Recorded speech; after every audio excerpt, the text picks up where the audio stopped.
staring at the sun. Magandang umaga, mga kapatid ko. Say good morning, Jojo. Say good morning. Say good morning. Wala. Magandang umaga po. Madilim dito, umuulan. Sandali. Ayan siya.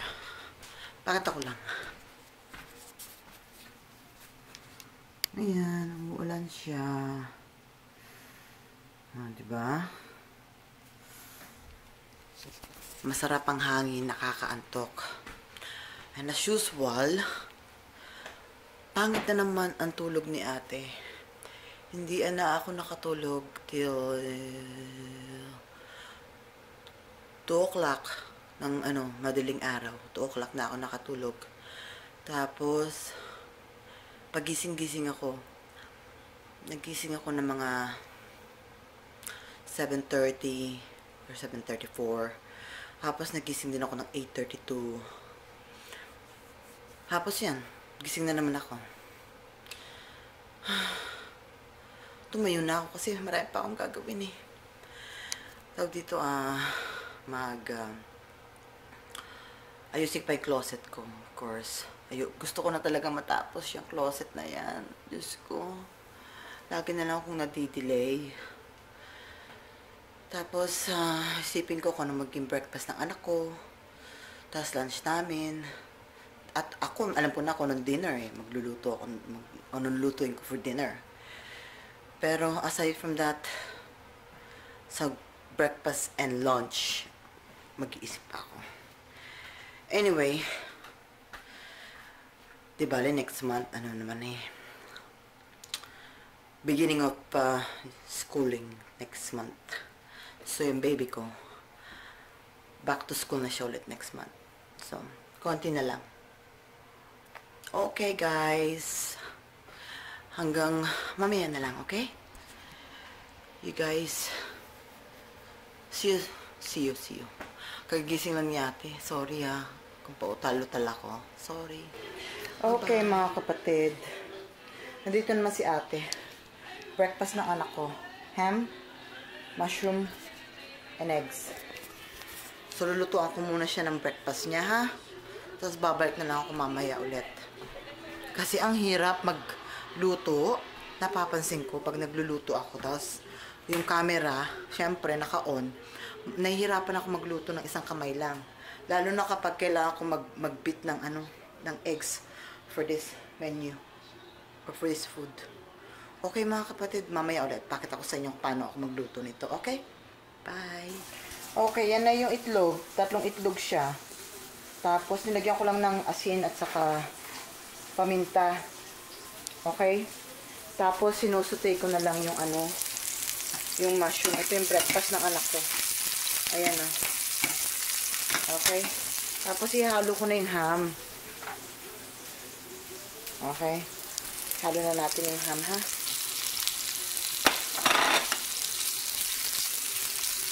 Pang siya, pang ham sandwich. Pero, ginagamit ko rin siya para nalagyan sa top yung top ito. Pang sahog ko sa breakfast ng anak ko. Carbs and protein. Ganun ang ginagawa ko. Ayan siya. Diba? Bonggalicious siya. Pero browning ko lang yung yung ham. Tapos, pag na-brown na siya, tatanggalin ko yung tatanggalin ko ngayon, ihahaon ko ngayon to. Ano ba yan? Ang hirap magtagalog ng masyadong malalim. I will take this off, this mushroom and ham out of the pan. And then, I will put it aside. Yun ang gusto kong sabihin. Tapos, ilalagay ko ngayon, lulutuin ko mamaya yung itlog. Pagkatapos ng matapos ang itlog, ilalagay ko ngayon ito sa top. Para siyang topping. Ganun ang ginagawa ko.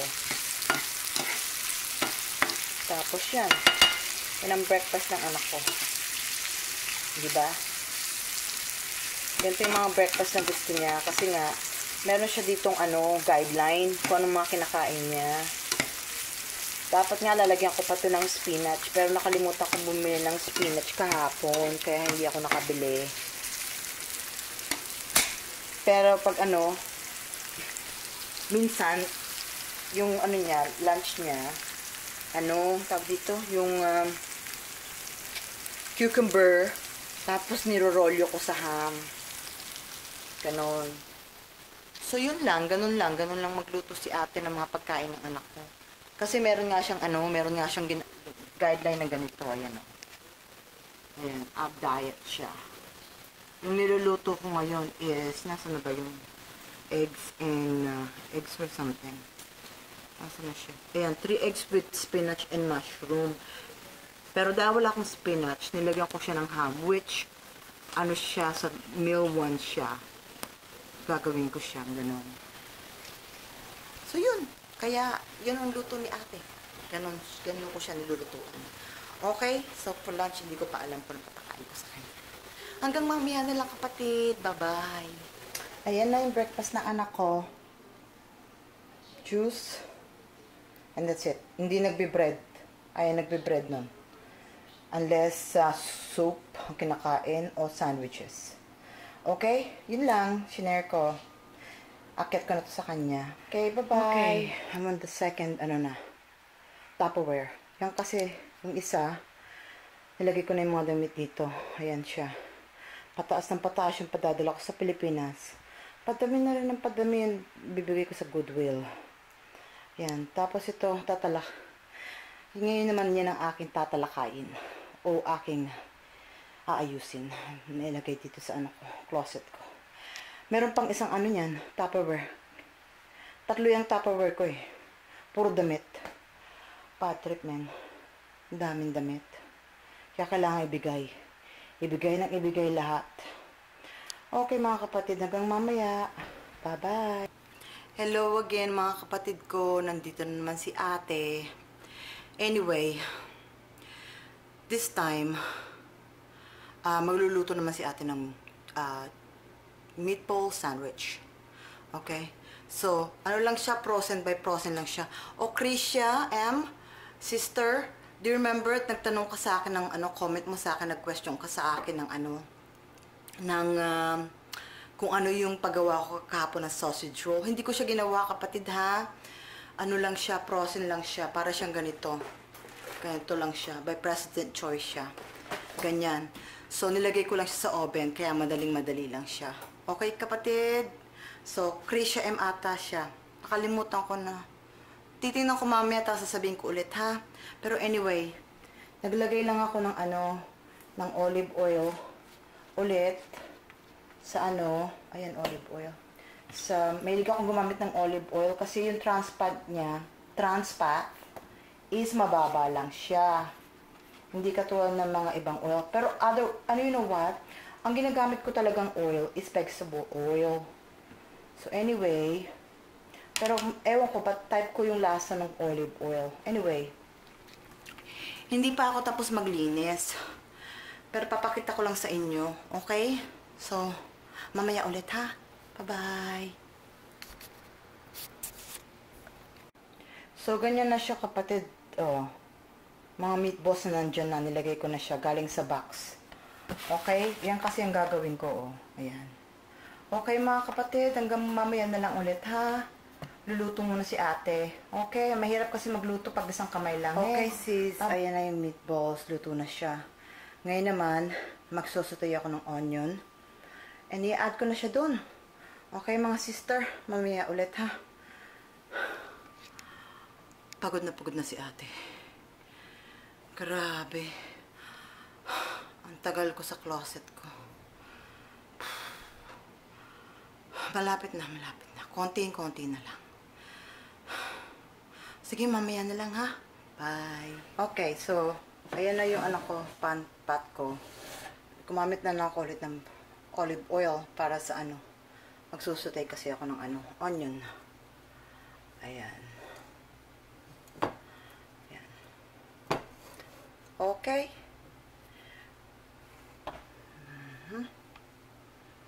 Ayan siya. Okay mga kapatid. Saute ko lang yung onion ha. Tapos okay na siya. Diba? Mukha na naman akong dugyot ano. Ang pawis-pawis ko, sa totoo lang, ang pawis-pawis ko, grabe. Tumatagaktak talaga siya. Tagaktak.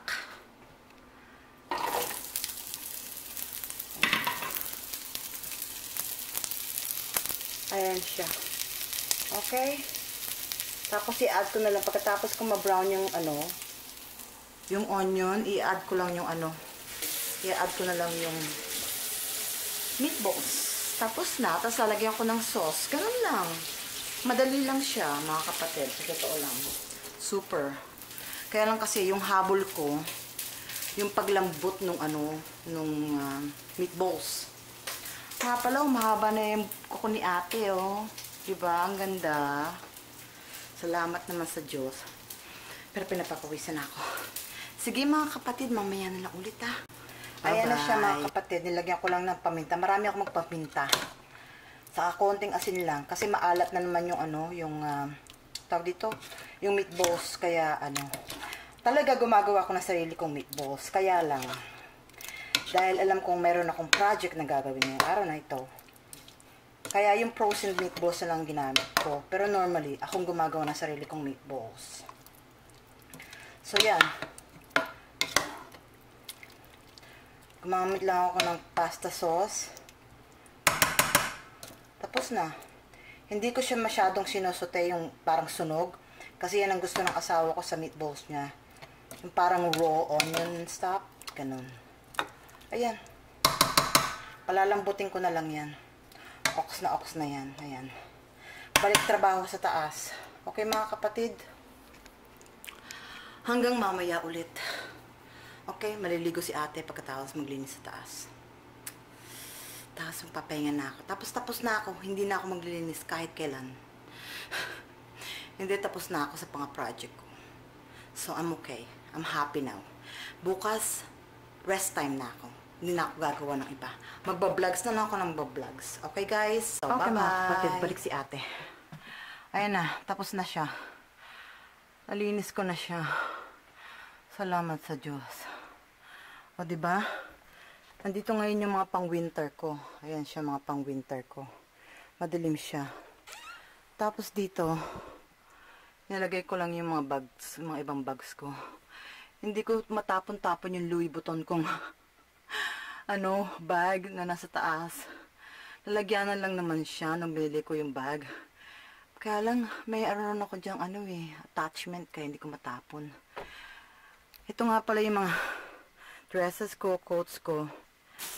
This is my wedding gown. Here, that's my wedding gown. I have another one. This is my wedding gown to nung first kaming kinasal ng asawa ko sa West. Ayan siya. Ayan. Japanese or Chinese style. Yan. Ganyan siya. Anyway, yung mga bag nandyan. Tapos na ako, maligaya na ako. Ito na lang ang hindi ko pa nalilinis. Yan, hindi ko pa nalilinis yan. Kasi, ang dami ko pang gagawin. Kaso, hindi ko matapon yung mga ganitong bags. Kasi, from Tiffany siya. Yung binili kong jewelry. Hindi pala ako, asawa ko.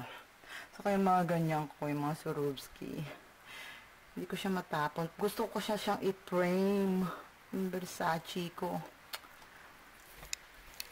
Oh, gano'n na lang ha. Mamaya na lang ulit mga kapatid, okay? Maliligo na si ate. Tapos na sa wakas. Oh, nga pala. Diyan ang mga ibibigay ko sa Pilipinas. May sapatos pa ako nahanap. Sana iukay-ukay ni nanay ito ng aking mother. Kasi ang dami ko na rin pinadalang mga damit. Ewan ko kung inuukay-ukay nila. Sabihin ko kaya sa kanila. Anyway, sige. Ganun na lang mga sisters. Bye-bye na lang ulit. Mamaya ulit. Maliligo muna ako. Bye-bye. Okay mga kapatid, balik si ate. Tapos na. Malinis na siya. Oh, yung pag-giveaway ko, ayun oh. Oh, yung Hello Kitty ko nakabukas. Patayin natin siya. Ito yung ano namin, nung binili ko pagkatapos naming mag 10th year anniversary. Oh, 'di ba? Ganda siya. Meron siyang song. Tapos meron pang isa nung kinasal kami. Ganyan din, Precious Moments. Oh, 'di ba? Tapos na si ate, maligayang maligaya na ako. Tapos na ako, 'di ba? Maligaya na ako. Maliligo na talaga ako ngayon. Makakaligo na ako. Diyos ko, salamat po. Tapos na ang kabaliwang ko. Pero sa totoo lang, marami akong naibigay at maidodonate. Kaya, I'm happy. Happy na rin ako. So, yun. Meron akong mga tinagong mga konti, syempre. Hindi nyo maalis sa atin yun. Na bang pinapangarap tayong pumayat, diba? So, sana. So, anyway, yun lang. Bye-bye. Take care. Okay, mga kapatid. Yung recycle namin, kinolekta. Pero may natirang isa. So, bad trip na naman ang asawa ko niyan. Kasi sabi nila, it's clear, ha? Dun sa, tawag dito sa rules, is, kung magtatapon ka ng recycle, at puno na yung blue box mo, pwede ka namang gumamit ng ng clear plastic bag. Bakit kaya hindi yan kinuha? Bad trip talaga to mga to eh. Dad, they didn't pick up the other blue box. No, I told you they won't do that. Why? This is a plastic bag. Yeah, but it's a clear one. You told me.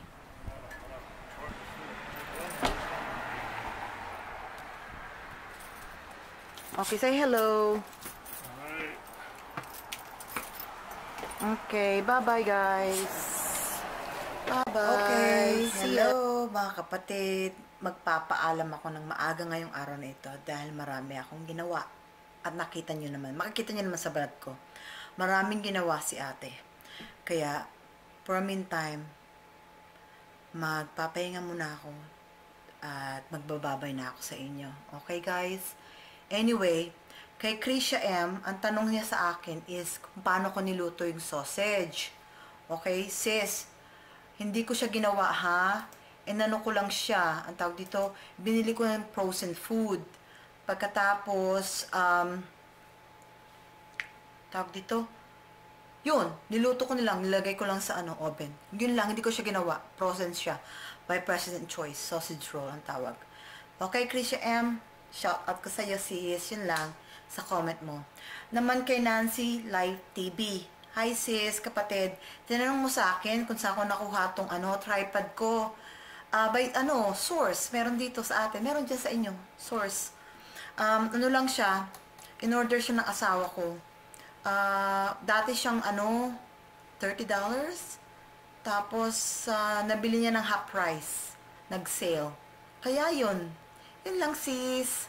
Okay? Nancy Live TV. Hello. O nga po pala, salamat po sa lahat ng mga subscriber ko. At lahat po ng nagko-comment sa akin. Maraming salamat po sa inyong lahat.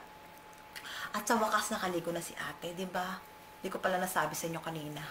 Busy ako dun sa recycle ko. Anyway, yun lang po. Again, God bless po sa inyong lahat and take care po.